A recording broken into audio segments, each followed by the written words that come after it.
En 2025, de nombreux Français mettent à distance ou rejettent les discours climatiques ou environnementaux.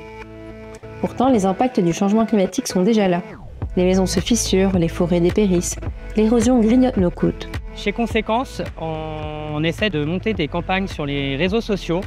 On essaie de publier des études, des rapports, de faire parler des témoins, des experts, des scientifiques, les acteurs de terrain qui tentent de s'adapter, qui tentent de lutter contre les conséquences du changement climatique. On essaie de montrer des solutions telles qu'elles sont mises en place très concrètement, parfois à toute petite échelle. En fait, l'objectif de Conséquence, c'est d'essayer de parler climat différemment, à des publics différents. L'ambition, c'est qu'on devienne une sorte de média digital qui pourrait parler à des publics très éloignés des questions environnement, leur parler patrimoine, leur parler terroir, leur parler tradition, leur parler immobilier, tout en montrant les conséquences du changement climatique sur tous ces sujets qui les préoccupent.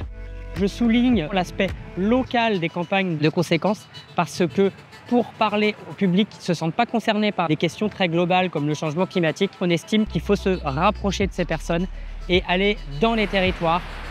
En donnant à Conséquence, vous nous aiderez à lancer en 2026 2 grandes campagnes sur le climat et le patrimoine, pour montrer que tout le monde peut se sentir concerné et que des solutions existent. Merci pour votre soutien.